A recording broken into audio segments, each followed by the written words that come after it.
Hey guys, and welcome back to the channel. I have another ECM cloning that I actually did before for Tracy. Let me see his last name. Tracy Rotman in Connecticut, I think it is. Yeah, so he sent his module, I think like a week or so ago, and I did a clone with KES3. And I did a full video on it, what is, cloned completely the module, and everything went perfectly.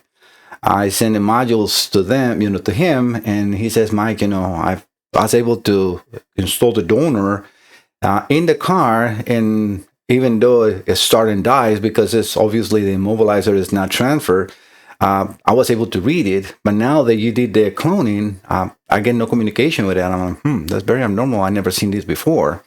So I said, just send me the module and let me work. And he's like, you want me to just send the donor? Yeah, just send me the donor. I had all the files in here, but he sent both. And I'm actually glad that he did. I did a read now this time with Flex.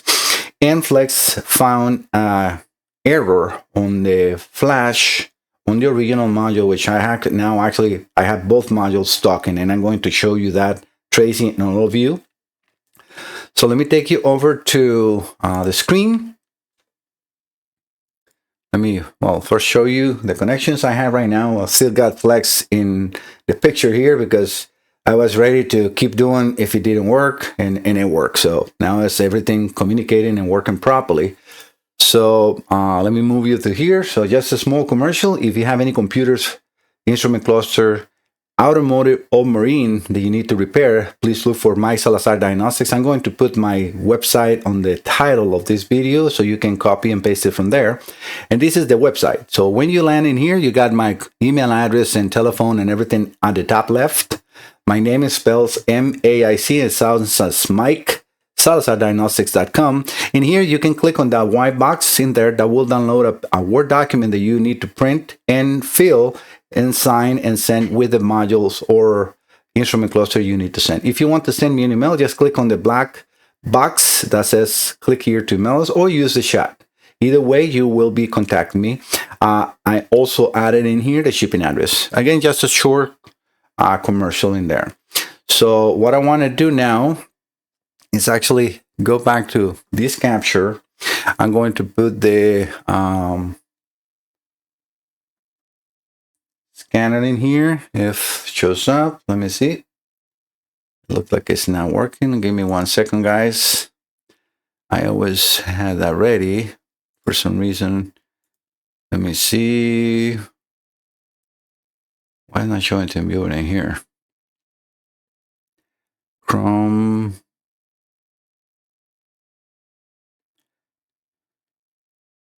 This is sometimes funny. Oh, I know. Maybe it's because I minimize it. Let me just see. Sometimes if the screen, yes, is minimized, it doesn't show. You see, it was there, but if it's minimized, it doesn't show it in the cameras, not in TeamViewer. All right, so I'm going to have that there. Make sure that we have everything ready. Let me resize that window so it's not covering an entire screen. So I'm going to make it, we realistically, all I want you to see is the computer in there. The rest is not a problem.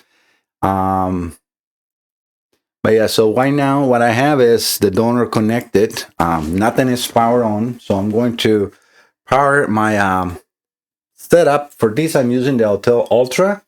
And that has a wireless BCI, which I have here connected. I also added a breakout box with a 60 ohm resistor, because these computers don't have terminator resistor built in. So you need to add it in order to communicate. So I'm going to power up the power supply, and this will power up the BCI. Okay, that beep is from that, and I'm going to power up the computer. So what I want you to see is, let me make that a little bigger so you guys can see better. Maybe on this corner. Yeah. All right. So I want you to wait for that. What it says BCMI in the bottom, that has now an X. That is actually the scanner. BCI is still not, or it's not connected yet. So we want to wait. I'm not going to do anything. I'm just going to leave it. The computer is fully on, and I'm going to leave that. And this is the donor. when the BCI or BCMI connects, it should read the bin and it's instantly doing it. You see, it's full communication, Tracy. Now you have a full communication. Now, since I have this, I'm going to move it over to the main screen. Sorry, what did I did? Because that has a whole bunch of stuff in there, right? Okay, that one. All right, so I want to open the file before we go inside the computer. And we can see the bin number up in the top. It says 091888, and that is 091888. So we have the exact bin number. I'm going to just leave it in there so you guys can see it for a little bit. And also, what I want you to see, where is that picture? Oh yeah, right here.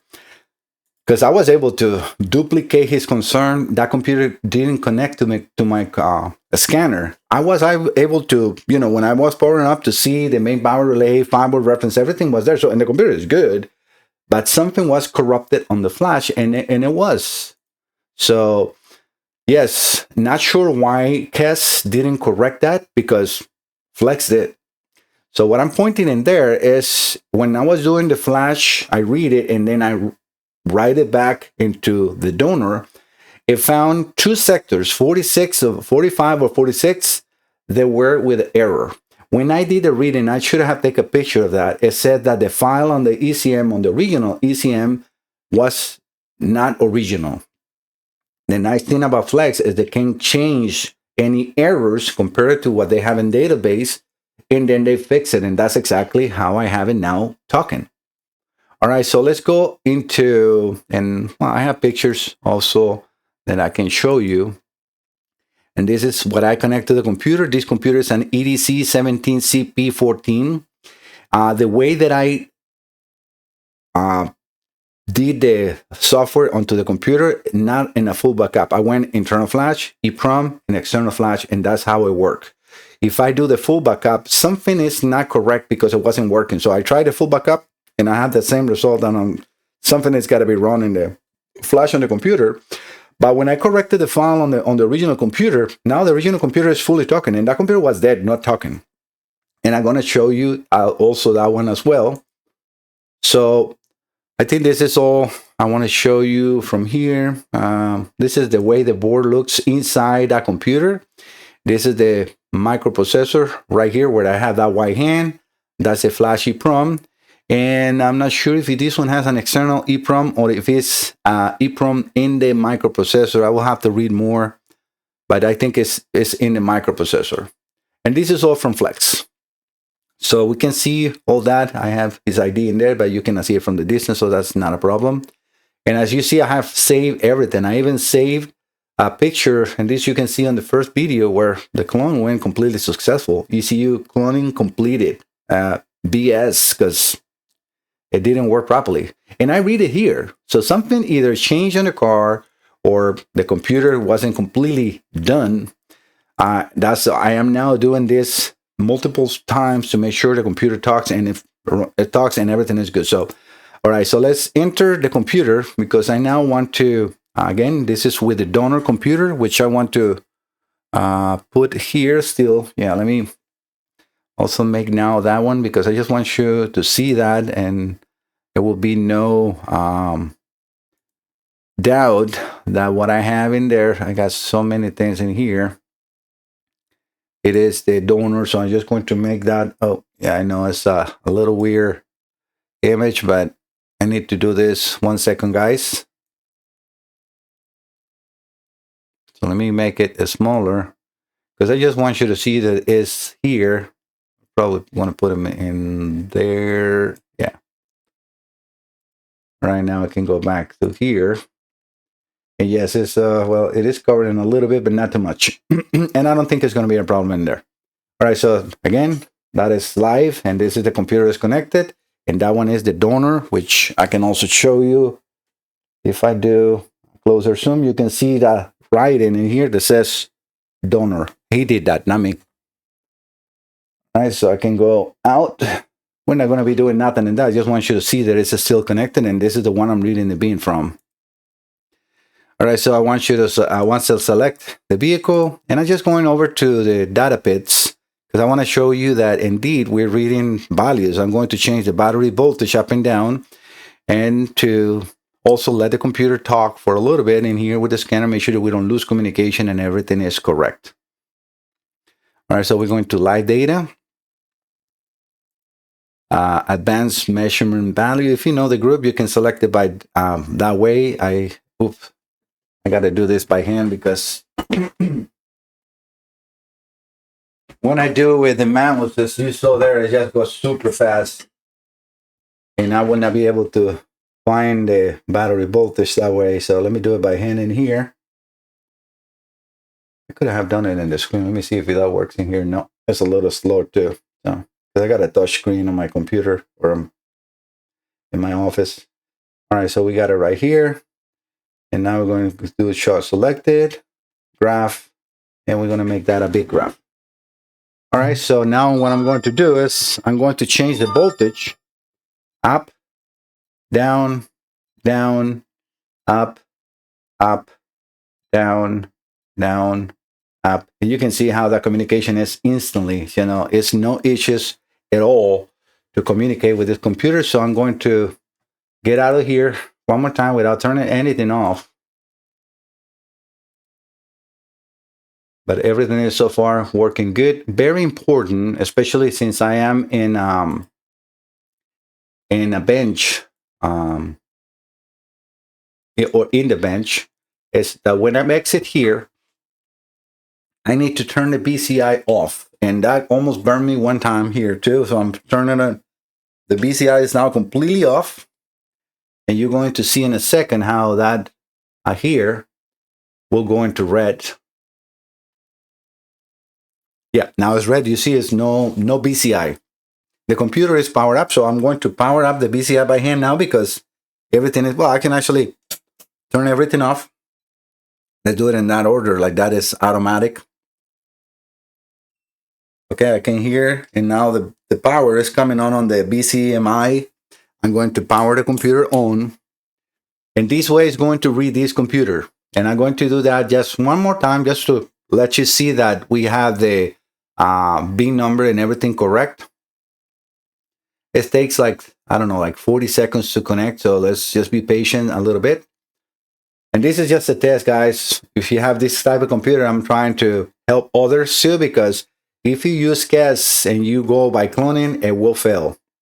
And it might read good in CAS because that's how I tested. I didn't do this procedure to connect it directly to the scanner. I just read the computer again and it was fine. So we can see again that the bin number on this computer is the correct, his original bin number. This is all original now. We have 091888. So that is perfect, right? So this is exactly what I want. So I'm going to just go out of here. I'm going to turn the computer off, and I'm going to turn the power off of here. Turn the BCI completely off again. All right, so now that is completely off. I'm going to move you over to this capture so I can disconnect this computer.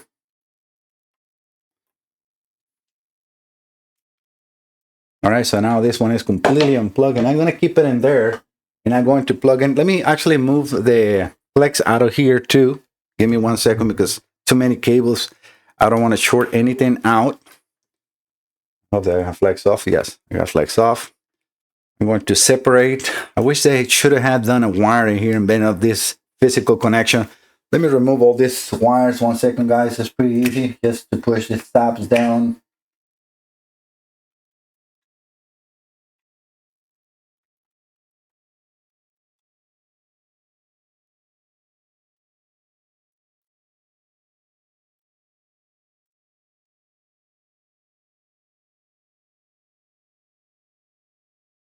Very protective with my tools and very careful because they're very expensive. I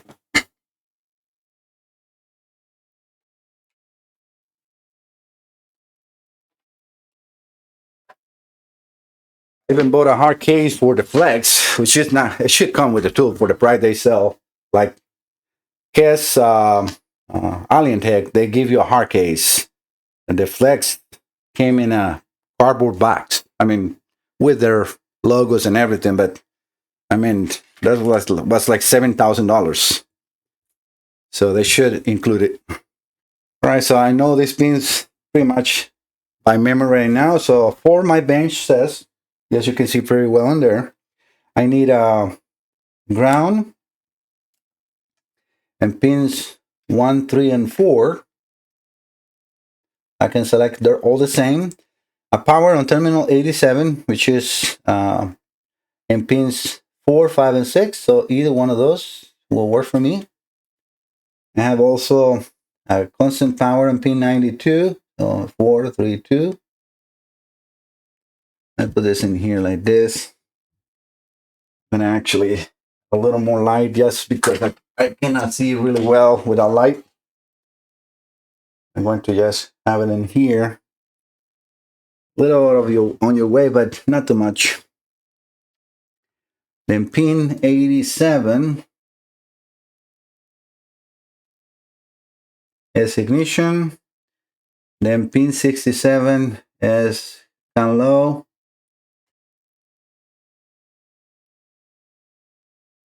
And pin 68 is down high.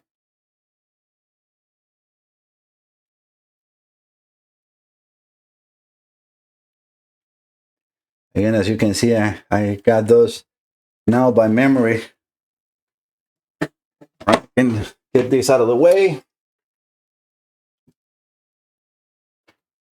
Right now we have the original plugged in.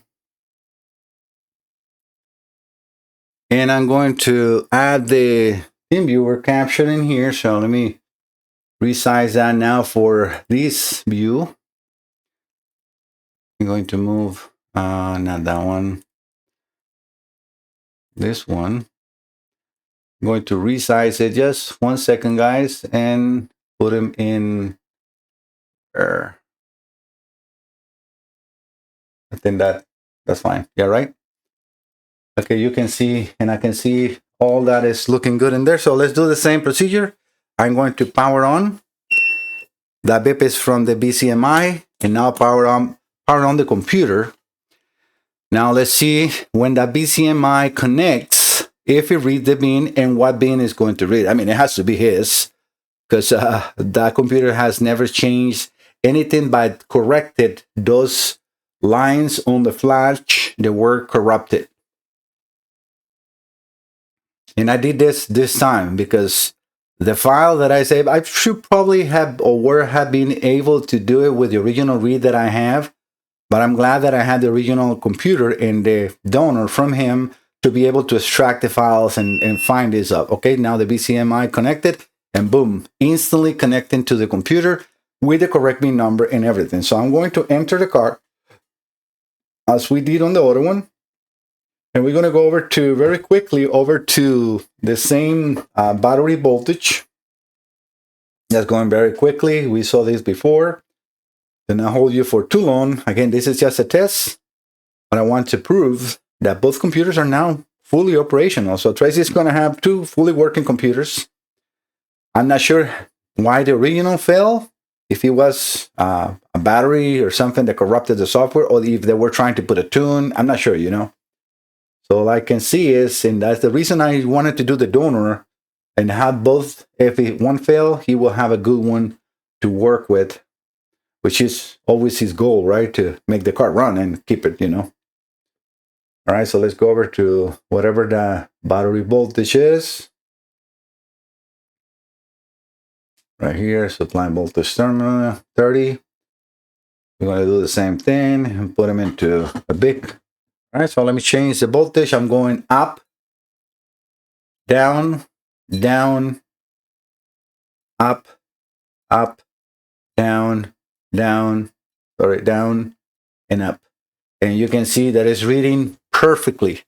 So now you have a completely copy of your computer, Tracy, and both are working 100%. So hopefully that original module, make sure that you put that plug on that hole, because otherwise the water won't enter and it will destroy the module. He said that he got that out. So you have to put something in there. They sell those on Amazon. You can find them in case it broke. So that has a clip on the plastic, plug that sometimes breaks, and you can put them and it will fall. So make sure that it's secure.